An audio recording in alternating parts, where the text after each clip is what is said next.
Architecture during सल्तनत period. अब दिल्ली सल्तनत के राजाओं के बारे में आपने सारा पढ़ा है, अब उन्होंने क्या क्या बनवाया था। New styles and techniques were introduced by the Turk and Afghan who came to India and later settled here. आपने इन तर्क और अफगान राजाओं के बारे में पढ़ा था। अब्दाली अहमद, एक तो लूट के चला गया, एक इंडिया में ही रह गया, तो ये सारे राजा जो थे वो इंडिया में आए थे, तो अपने साथ वो अपना अफगानी स्टाइल लाए। They already existing style of Indian architecture had the already existing style of Indian architecture had these distinct features. अब क्या था उस समय का? The concept of courtyard and colonnades are common to Hindu structure, especially temples, and this was borrowed to enrich Muslim architectural design.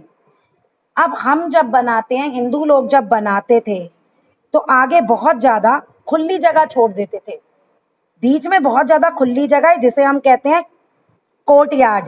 तो इस तरह का स्ट्रक्चर हम छोड़ देते थे, स्पेशली टेम्पल्स में। और ये हमें कहां से मिला? This was borrowed to enrich, ये लिया गया मुस्लिम आर्किटेक्चर को और इनरिच करने के लिए। ठीक है। अब कॉर्नेड जो था वो another unique feature which includes a row of stone columns with equal spaces between them। एक और स्ट्रक्चर कॉलोनेड क्या था, उसमें हम स्टोन्स की रो बनाते थे, कॉलम्स मतलब जिसमें बीच बीच में स्पेस होते थे, मतलब ईंटों की बहुत बड़ी लाइनें हैं जिसमें बीच में स्पेस है। Balconies were supported by brackets were included, balconies भी बनने लग गई। डेकोरेशन एंड ब्यूटिफिकेशन, सुंदरता का काम जो था with the help of carving, carving मतलब वही नक्काशी जो खोद के, जो मैंने पहले डिस्कस किया, ये सारा उसमें होता था। These features were merged artistically with the new style brought by Turk and Afghans। अब ये वाला जो कॉन्सेप्ट था ये था हमारा इंडियन। अब इसमें इन चीजों को लेके टर्क और अफगान ने अपने न्यू स्टाइल इसमें मिक्स कर दिए, और ये फ्यूजन यानी मिक्सिंग से एक नया आर्किटेक्चर बना जिसको हम कहते हैं इंडो इस्लामिक स्टाइल। यानी कि जो तर्क और अफगान जो थे उन्होंने अपना तो लिया ही लिया, साथ में जो हमारा एग्जिस्टिंग था उसको भी ले लिया, या आप कह सकते हो हमारा एग्जिस्टिंग रखा, उसमें उसने अपना भी इनकॉर्पोरेट कर दिया। This style was used while constructing palaces, mosque, tower और फोर्ट, ये सब बनाने में वो यूज हुआ। Construction were carried out by different dynasties of the medieval period. अब जितनी भी अलग अलग डायनेस्टीज आपने मेडिवियल पीरियड में पढ़ी हैं, सब ने कंस्ट्रक्शन का काम किया है। The ruler of the Delhi सल्तनत बिल्ड, अब दिल्ली सल्तनत के रूलर्स ने क्या बनाया? Tombs, palaces, fort, mosque, baoris and garden. They used grey stone, अब ये क्या किस स्टोन का इस्तेमाल करते थे? Grey stone, which made the structure plain and dull, जो स्ट्रक्चर को प्लेन और डल कर देता है। इन शार्प कॉन्ट्रास्ट, इसके विपरीत है ना, मुगल जो थे, मुगल के जो स्ट्रक्चर्स थे वो लॉयल और ब्यूटीफुल दिखते थे। क्यों? क्योंकि वो रेड मार्बल और मार्बल का इस्तेमाल करते थे, या रेड सेटस्टोन, जो हमारा लाल किला है, रेड फोर्ट, वो पत्थर देखा है ना उसका। तो उनकी बिल्डिंग्स जो थी वो ज्यादा आंखों को अच्छी लगती थी, रॉयल लगती थी, और जो दिल्ली सल्तनत की थी वो डल लगती थी क्योंकि वो ग्रे मार्बल का इस्तेमाल करते थे। The important feature of Turkish and Afghan architecture was the use of the arch, dome and minaret। अब जो important टर्किश और अफगान में यूज करते थे वो आर्च, डोम और मिनारेट यूज करते थे। टर्किश सुल्तान जो थे employed many Indians who introduced many patterns and designs। अब टर्किश सुल्तान ने जब वो कोई भी स्ट्रक्चर बनवाते थे तो वो इंडियंस को लगाते थे, और इंडियंस, हमारे इंडियंस का क्या पैटर्न था? बेल, लोटस और स्वस्तिक, हम लोग ये यूज करते थे, तो वो इनका भी इस्तेमाल करते थे।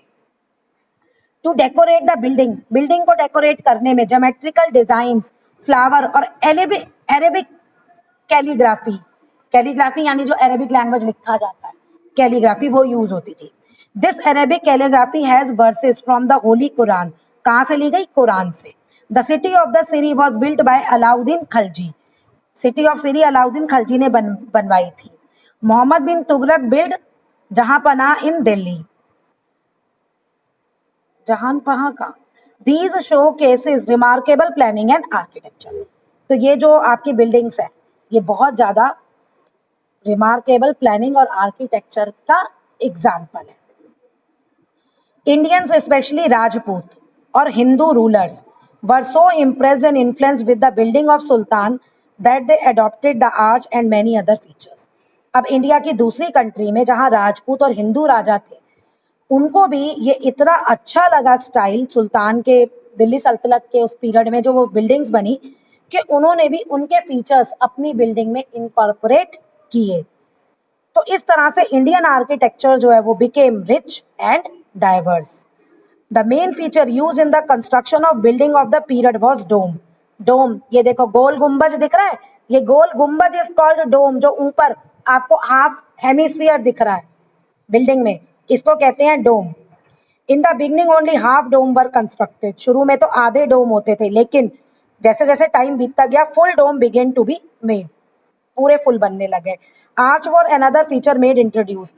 आर्च, ये देखो ये दरवाजे हैं, दरवाजों के ऊपर जो गोला है दिख रहा है ये और ये जो साइड में ऊपर बने हुए हैं ना चार बड़े से पिलर, ये होते हैं मिनारेट. ये फेमस था उस समय. Pillars were no longer required to support the roof and the process of construction underwent a change. अब पिलर्स नहीं बनाए क्योंकि आर्च ही सपोर्ट कर देता था बिल्डिंग के स्ट्रक्चर को, गिरने नहीं देता था, इसलिए अब वो concept of minaret, geometrical motifs and mosaics were included in the building. अब इस बिल्डिंग में देखो कैसे ये जो आपका अलग अलग दिख रहा है आपको शेप्स, ये ज्योमेट्रिकल फिगर्स ही है ना, सर्कल्स यूज कर लिए, ये सब ऐसे यूज होता था सारा ज्योमेट्री का उसका. अब फेमस बिल्डिंग 13, 14 और 15 सेंचुरी की कुवैत उल इस्लाम मॉस्क किसने बनाई? कुतुबुद्दीन ऐबक ने 1197 में. मॉस्क ओपन है और यहाँ पे कुरान लिखी गई है, has writing from Quran. Qutub Minar white और रेड स्टोन से बना है और मार्बल से बना है. यूनिक मॉन्यूमेंट है जिसमें टॉवर है और बालकनी है.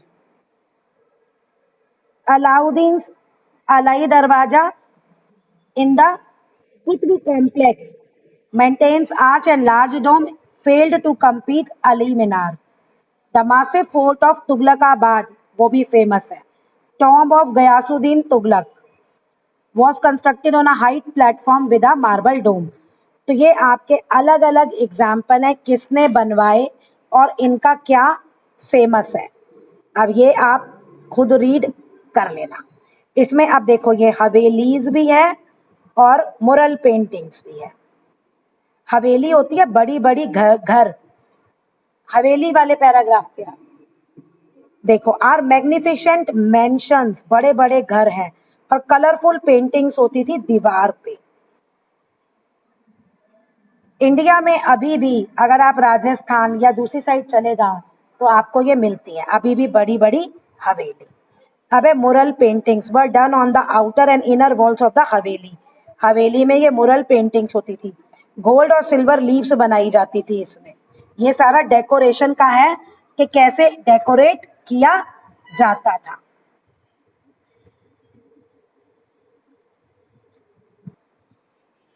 The subject was the life.